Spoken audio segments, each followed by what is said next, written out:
السلام عليكم ورحمة الله تعالى وبركاته. كي دايرين؟ لاباس عليكم؟ بخير؟ نتمنى تعم حياتكم السعادة والتفاؤل والثقة في النفس، وأهم شيء هي الثقة في النفس يا أحبتي في الله. كيف حالكم يا معشر الكشريد والكشرودات؟ توحشتكم بزاف.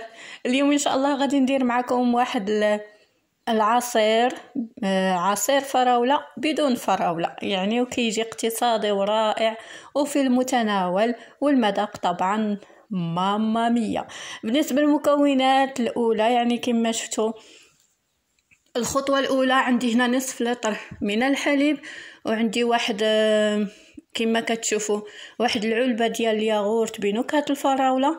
المهم غادي نخدم معكم مباشرة وغتشوفوا معايا الخطوات وطريقة التحضير. كناخذ هنا كاسرولة كما شفتوا، كندير فيها داك نصف لتر الاول من الحليب، لانه في المجموع غيكون لتر من الحليب. نص لتر كنديرها في الحليب، كنديرها هكا في الكاسرولة، وكما شفتوا كنضيف هاد الفلون بنكهة الفراولة. وهذا العصير كيجي منعش وكيبرد على القلب، والمذاق طبعا رائع جدا يستحق التجربة. يعني هنا غادي نضيف كذلك، درت واحد الساشي ديال الفلون. الا كان داك الفلون الكبير فيه السكر يعني ما تحتاجوش للسكر، وإلا ما كانش داك الكبير لانه كاين حجم صغير وحجم كبير. هذا اللي درت انا ما فيهش السكر، لهذا كندير 4 ديال المعالق كبار من السكر، لاني ما غاديش نضيف السكر من بعد. ديكشي علاش درت هنا السكر بزياده، لان كل نص لتر كنحتاج فيه 2 معالق كبار من السكر. هنا درت 4 معالق كبار من السكر، وكنخلط كل المكونات وغادي نديرو على النار متوسطه مع التحريك المستمر حتى كيوصل لدرجه الغليان كما متعودين نوجدوا الفلون. اذا من بعد ما كيوصل درجه الغليان صافي كما شفتوا، كنفرغوه هنا في هذا الاناء هذا، او في اي اناء ممكن ندخلوه نخليه ياخذ درجه حراره المطبخ شويه، ومن بعد غادي ندخلوه للثلاجه حتى كيبرد. عاد ننتقلوا للخطوه الثانيه. وتحياتي لكم، عارفه كنطول عليكم شويه في الفيديوهات يعني، نظرا لظروف راكم عارفين يعني، مشاغل الدنيا راه ما كاينش غير اليوتيوب يعني. الصراحه ما هاد الوقت هادي الشغل كيكتر واشياء كثيره. المهم ديكشي علاش كنغيب عليكم شي مره، لكن دائما راكم في البال، وغير كنتوحشكم راه كنجي.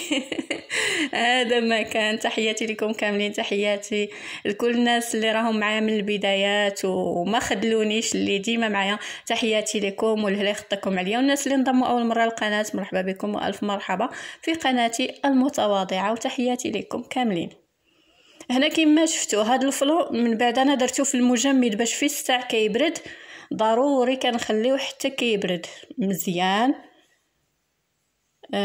كيولي هكا جامد عاقد كما شفتوا معايا صافي. وكناخذ هنا الخلاط يعني باش نسرع العمليه، درتو انا في الفريغو او في المجمد باش في الساعه برد باش ما نضيعش الوقت.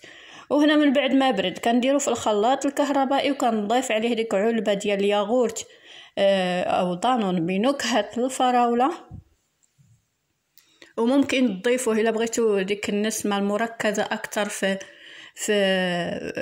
ديال الفراوله في هذا العصير هذا، كديروا 2 علب ديال الياغورت الطبيعي او الياغورت بنكهه الفراوله عفوا. وهنا من بعد كنضيف مباشره نصف لتر من الحليب بارد عادي، وهنا غادي نخلط كل شيء. وها العصير ديالنا واجد. هنا لما نخلطوا ممكن تذوقوا، كاين اللي يبغي السكر اكثر يكون حلو بزاف، وكاين اللي، لكن انا هنا جا دوك 4 المعالق كبار من السكر هو القياس الكافي لتر من الحليب. وانتم لكم الاختيار، اللي كيبغي الحلاوه بزاف ممكن تضيفوا ملعقه من السكر، ولا المهم دائما السكر او الملح على حسب قياسكم انتما. هنا من بعد ما كيوجد كنخلطوه. هنا هذا هو العصير ديالنا، ها هو واجد. فيه ساعة تسويت، وصدقوني المذاق ديالو ولا اروع. فين كياخد لينا الوقت شويه، غير فاش كنديروه كيبرد. هذا ما كان احبتي في الله، ونتمنى فعلا تجربوه لانه فعلا يستحق التجربه، والمذاق طبعا ماما مية. باي باي عليكم.